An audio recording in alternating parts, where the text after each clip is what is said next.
Hey, this is a Hakawari production.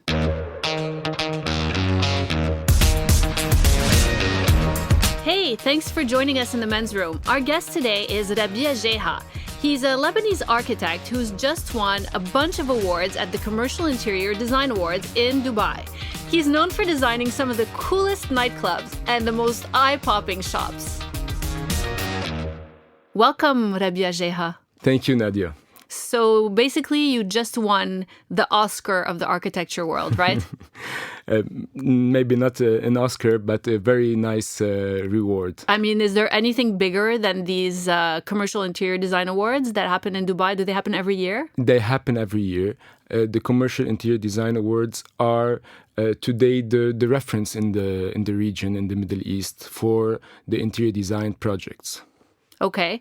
You won some pretty important awards too. You won 3. You were like the star of the evening. You won Best Interior Architect overall, which is probably like the main Oscar, right? Mm-hmm. Then you won the Best Commercial Space and the Best Nightclub too. Can you tell me about those the projects that you submitted that won you those awards? Yes, this year was a very intense year, and the awards we won last week were a very nice reward for the 2019 year for us. So I'm gonna try to present the awards as they came during the night. So the first award was the Interior Design of the Year for Best Bars and Clubs. Yeah, which bar was it? It was for Bao. It's a rooftop lounge on the waterfront of Beirut. It's an award we actually won last year. Okay. So it was the one I wasn't expecting to win. Right. It's hard to believe that we were going to bring home another the one. Same award 2 years back to back. What was it for last year? Last year it was for 2 weeks. Another club, it's a winter club, indoor club, on the waterfront of Beirut also, facing the port. And for this year, it was for Bao. It's a summer rooftop. Can you just describe a bit like what the club looks like? I've never been. Bao is a very interesting project. It's the Bao is the goddess of sky and dawn.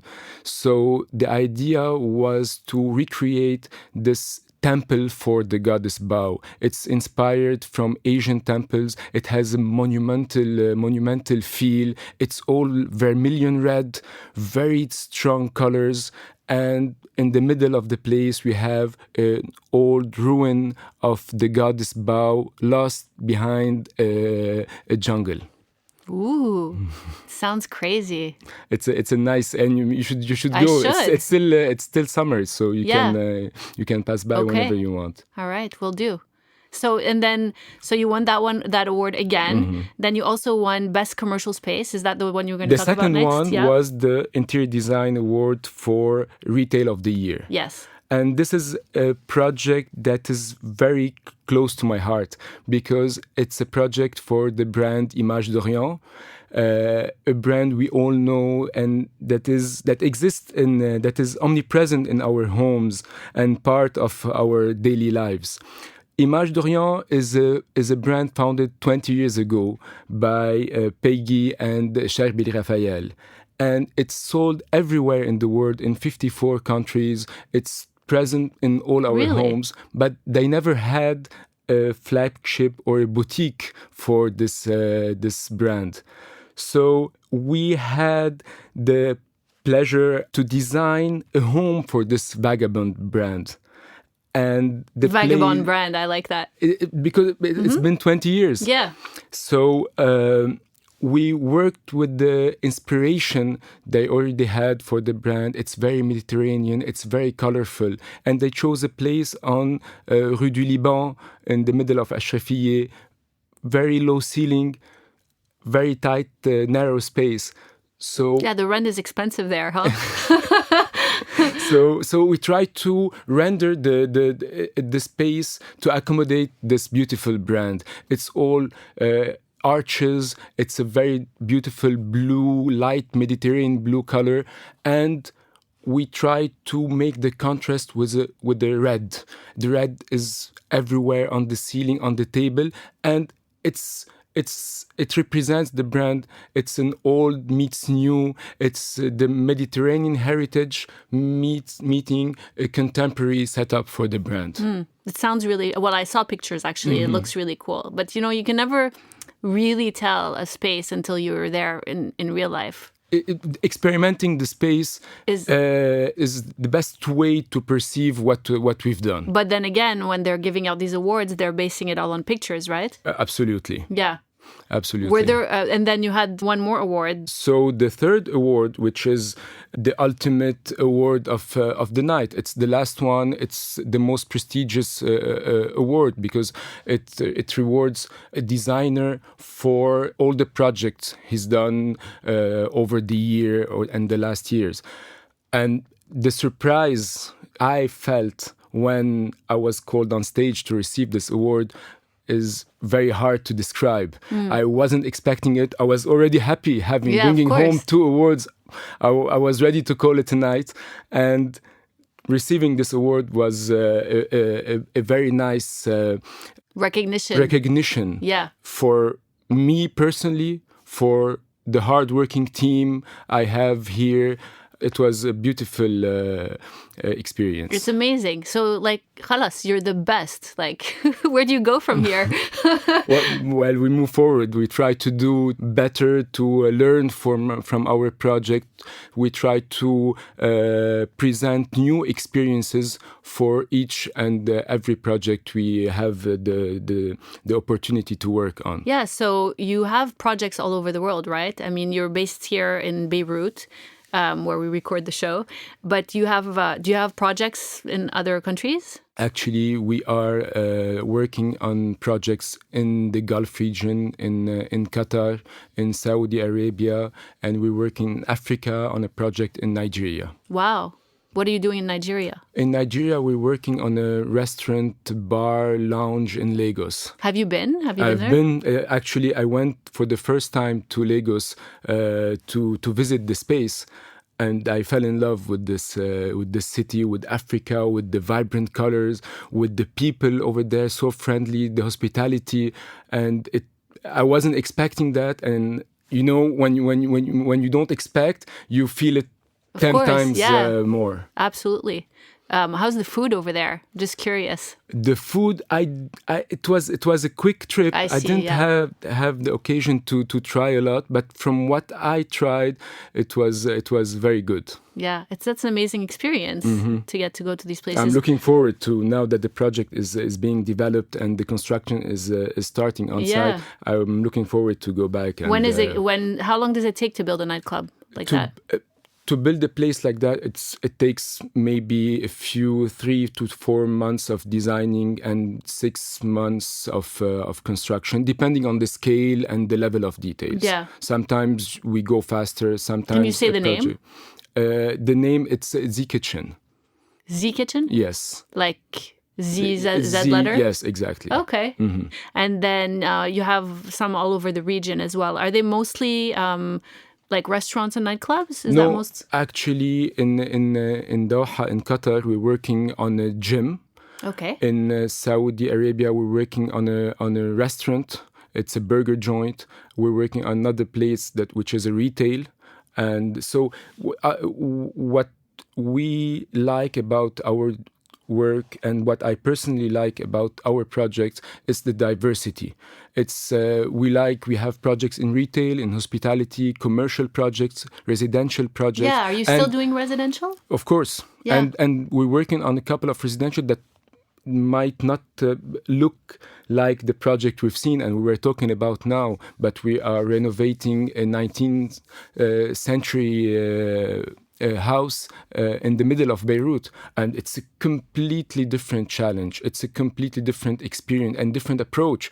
This is all about preserving the heritage, preserving the history, trying to, for once, because we see in Beirut, and it's very sad, all the old buildings being torn down, replaced by towers. So when we have the opportunity of working with clients who have the will to preserve appreciation. It's a wonderful experience. Yeah, definitely. So how many projects are you juggling now, like in the practice? We are working on at different stages on a dozen of projects. And how many people do you have on your team? Today we are a team of 10. Okay. Between architects and interior architects and designers. So are you, as the head architect, I imagine you have a team of architects and people who do other things as part of the whole project. Are you always the person who kind of leads all the initial direction and then people kind of pick up from there? Or do you delegate? You see, you're helping me speak English. You're awesome. So it's been my practice, my design studio. I founded it in 13 years ago. So I'm lucky to have people who are with me for a long time.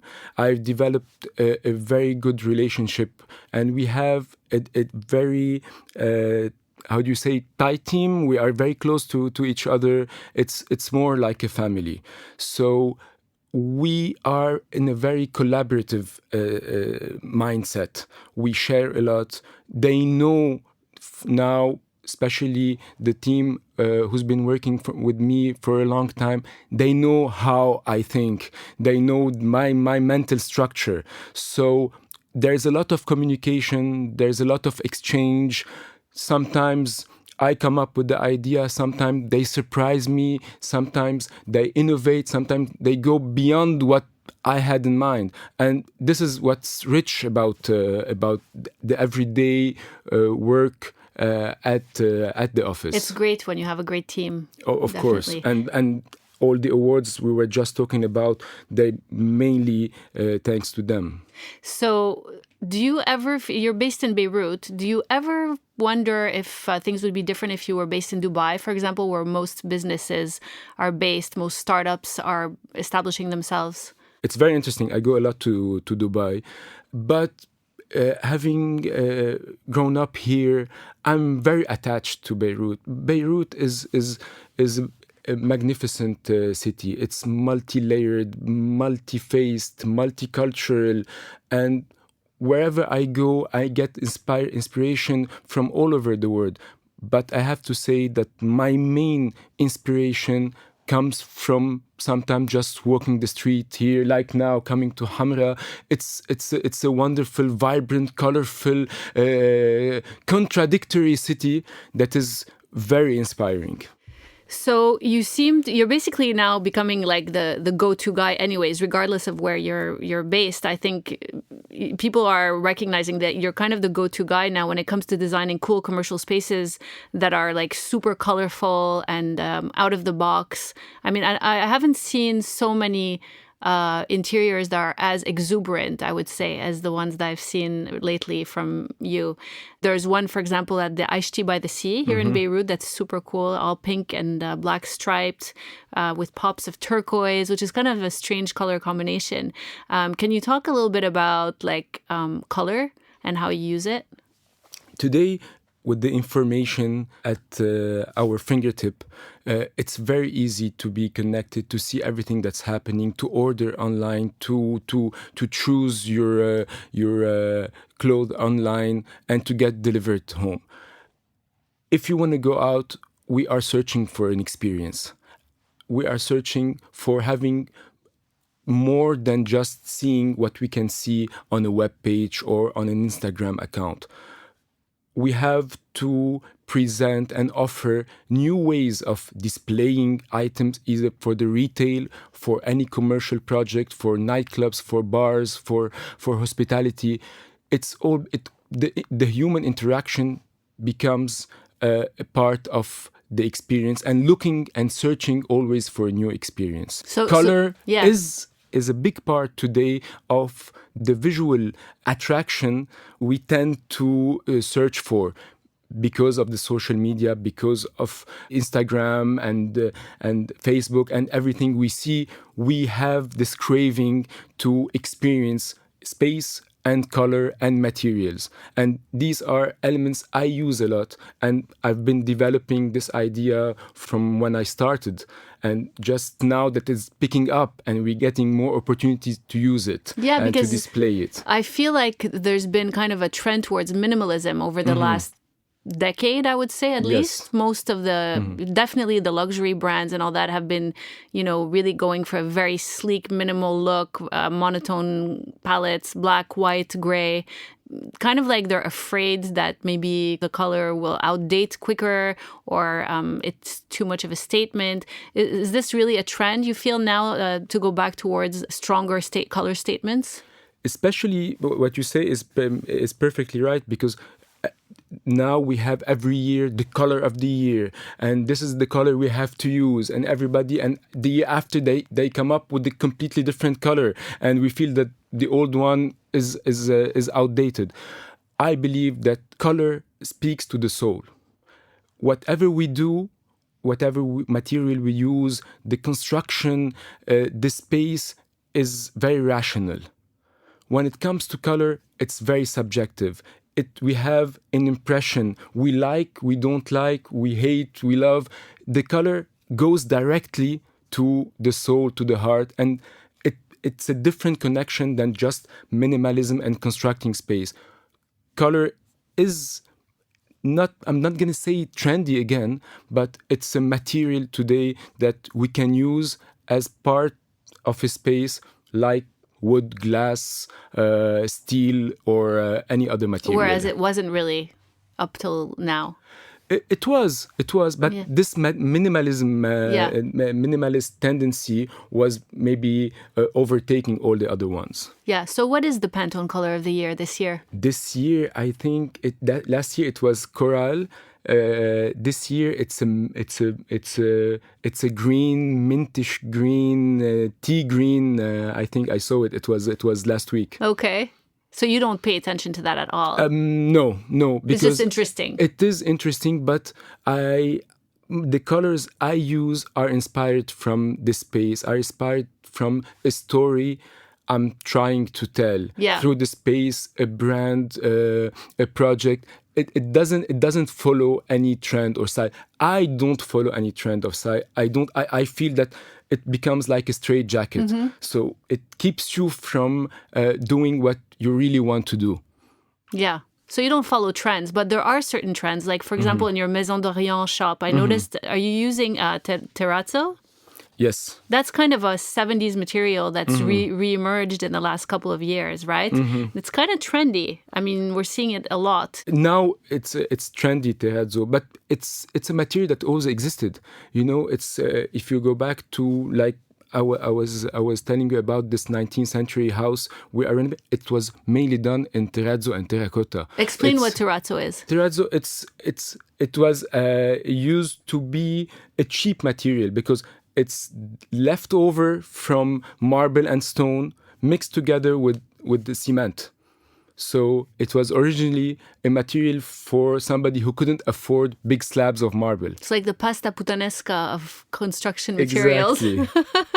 But today, with the new technology, you can choose the stones you're putting in your terrazzo. You can choose the color, the shape, the size, and terrazzo give you an endless array of possibilities to create a material for your space. So, and then that's kind of 70s. And I've been seeing a lot of covers of like interior magazines also very inspired by the 70s. Do you feel that?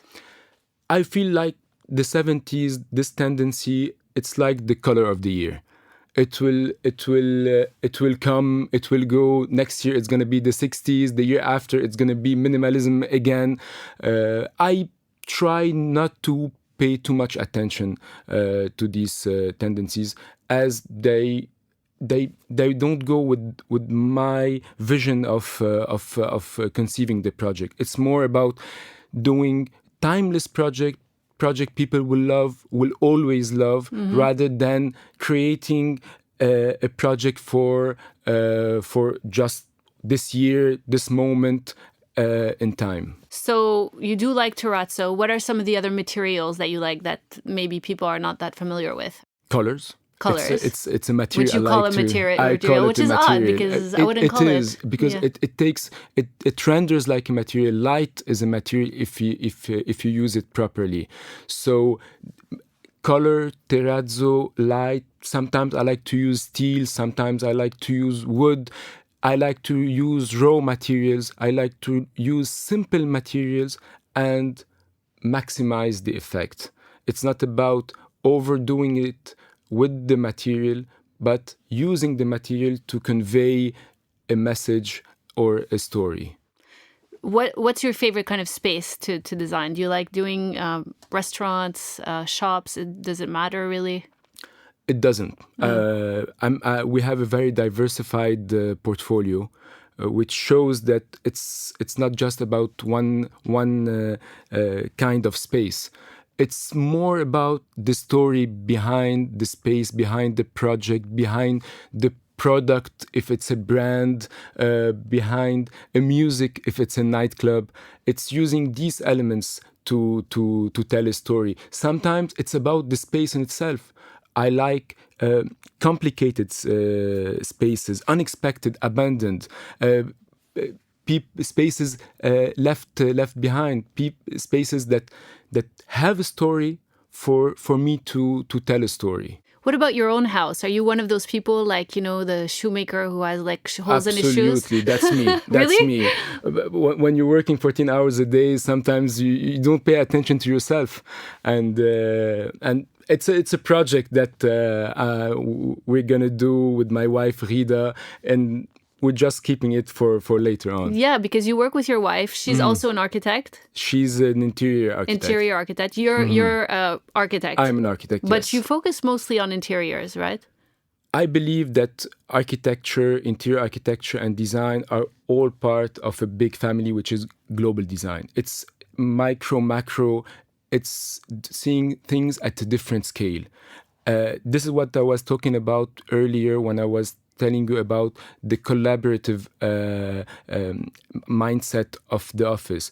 Sometimes on an interior architecture project, I have a team of an architect and an interior architect. Having different backgrounds allows the project to be richer because we have different perspective. An architect sees at a different scale than a product designer who sees at a macro scale. Sure, that makes sense. This is very important in exchanging ideas and having different perception of and different approaches to a project. So how is it working with your wife? You guys have 2 kids, so you work together 14 hours, you just said. I don't know if you're both there 14 hours. Then you go home. You're together again. How does it work?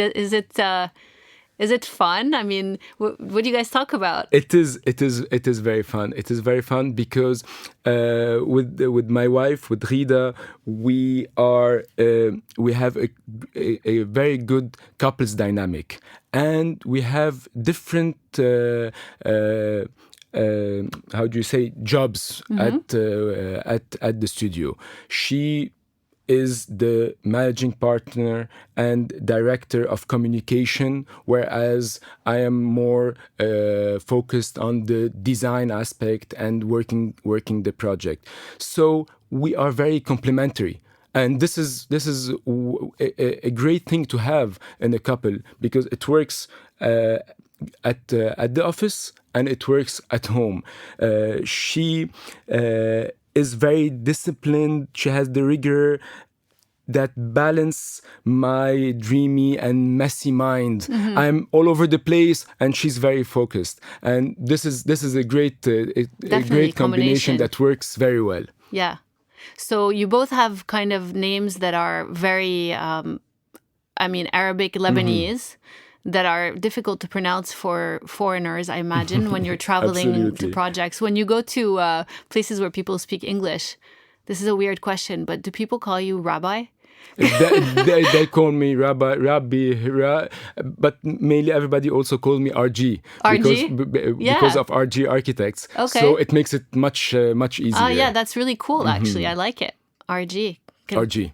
Do you like it when people call you that? Like... I got used to it because now everybody Even at here? the office, of course. Amazing. They used to close friends, they call me RG. Oh, okay, that's good. Good to know. So let me ask you this. What's in your future? Where do you see the practice going in the next 10 years? Well, we are growing from one year to another. Last week, we started this conversation by the awards we won, and it brings a lot of visibility. The project I was telling you about in the Gulf, in Africa, they came from the award we won last year. So this is the way to move forward, to expand, to try to get to other markets, try to communicate our vision, our way of doing things, which is different. It's on purpose. From the beginning, I tried to find my own way. It was difficult. It wasn't easy. People didn't get it immediately. It took a lot of time. On the 13 years, maybe it took 8 years. Really? But now that people are getting more sensible and appreciating what we're doing, it's opening new doors for us. And this is what 2020 should be about, and presenting more projects and being able to also have fun and create new experiences. Well, you guys are doing an amazing job. Love what you're doing. Thank you. And by the way, your English is really great. You were worried, but It's terrible. It's not terrible at all. Thank you very much, Nadia. Thank you for having me. I loved having you too, and thanks for stopping by. Are you still here? That's really great. Thank you so much for joining us. Check us out on hakoadi.com and on social media. Our handle is @themensroom.show on Instagram. See you.